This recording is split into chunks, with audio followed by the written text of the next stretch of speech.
Atalanta was born to the king of Boeotia and his wife, a couple of deadbeats who had no interest in raising a young lady, so they dropped her off in the woods and left her for dead. Luckily, Artemis took an interest in the baby, so she sent a mama bear to raise her. Later, Atalanta was adopted by a group of hunters, and they didn't just feed and shelter her. They taught her the ways of the hunt, and how to survive on your own in the world. Atalanta came of age, and decided a traditional life was not for her. She built herself an incredibly beautiful home in the forest, where she had quite the green thumb, and essentially lived as a hermit in the woods, only coming out for the social scene if it involved hunting or sporting.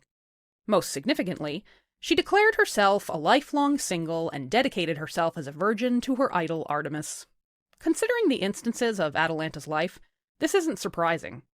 Her dad abandoned her, she grew up in the tradition of a bachelor lifestyle, then later in life, a couple of centaurs tried to rape her, and it should be noted that they were not successful because Atalanta herself killed them dead with no trouble at all. Lastly, she was advised by the oracle that if she did marry, it would be her doom.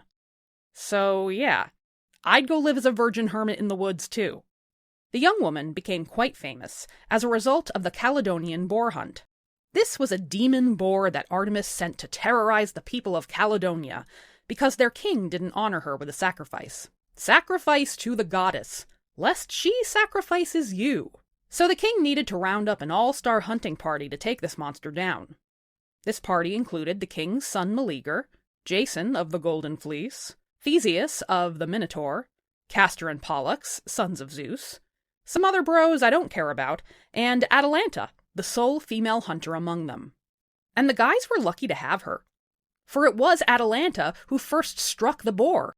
Though its death blow was dealt by the Prince Meleager, Atalanta was rewarded for her role with the head and skins of the animal.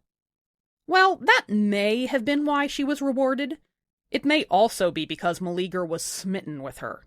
He had it so bad, in fact, that when his chauvinistic uncles stole the hide from Atalanta, he killed them in revenge, and then Meleager's mother killed him out of revenge, and then killed herself in regret.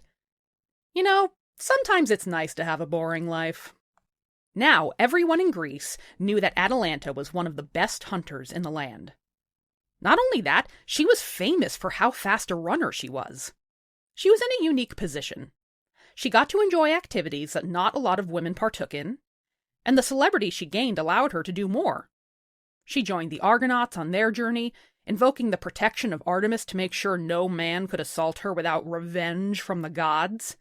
And at the Argonauts' celebratory games, she wrestled Achilles' dad and won.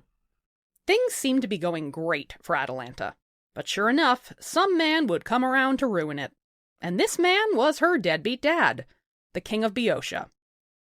He showed up out of the blue, no doubt because his daughter was suddenly the talk of the town, and it was much more convenient for him to have a daughter. But he couldn't just accept her as she was. No, this dick was insistent that Atalanta give up her virginal vow to Artemis, and settle down with some nice guy already. Maybe Atalanta had some daddy issues because she relented. But she wasn't interested in marriage, especially considering the oracle had declared marriage would be her doom. So she attempted to set a clause that would make it impossible for her to marry. Atalanta knew she was the fastest person in Greece.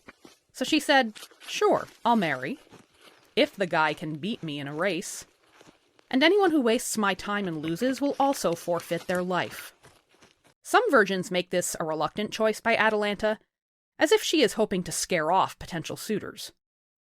Others make her more active in this choice, going so far as to spear the men to death herself as she passes them. Now that would make track and field much more interesting to watch. This deadly foot race became legendary in Greek circles, especially as Atalanta's deadly body count stacked up. A prince named Hippomenes learned of the fatal rush for Atalanta's hand, and thought to himself, what woman could possibly be worth taking such a risk? And then he met Atalanta, and thought to himself, oh, this woman is worth taking such a risk. Hippomenes knew he couldn't beat Atalanta without a divine cheat code. He prayed to Aphrodite, for surely the goddess of love would help a besotted prince out. He was right. Though Aphrodite helped for selfish reasons, she was extremely put off at how much Atalanta scoffed at love. But girl, can you blame her? We don't all get to fuck Adonis, okay? Anyway, the goddess sent Hippomenes 3 shiny golden apples to distract Atalanta on the racetrack. It comes across as a little, ladies love jewelry, right? But the goddess also enchanted the apples to be extra enticing. So we can't fault Atalanta that much here. Now, according to some accounts, Hippomenes' love wasn't exactly unrequited. Apparently, Atalanta fell a little head over heels right back on the day they met. Perhaps she knew he would be a good partner for her. Whatever the reason, she liked him, and the shiny apples may have been a good excuse to let him win. Regardless of Atalanta's free will or lack thereof, the apples did the trick. Each time Hippomenes threw one, Atalanta couldn't resist going off track to retrieve it, allowing the prince to pull ahead. And thus he won the race, and won her hand. Luckily for Atalanta, they were a good fit for each other. And Hippomenes loved and respected his wife's interests. They hunted together regularly. Unfortunately, the two lovers were so excited to be together that Hippomenes forgot to properly thank Aphrodite for her role in their union. And here is where the oracle's prophecy comes to be. The goddess of love was furious, and used her romantic powers for revenge. She made Atalanta and Hippomenes so horny for each other that they pulled over into the nearest temple for a fuck fest.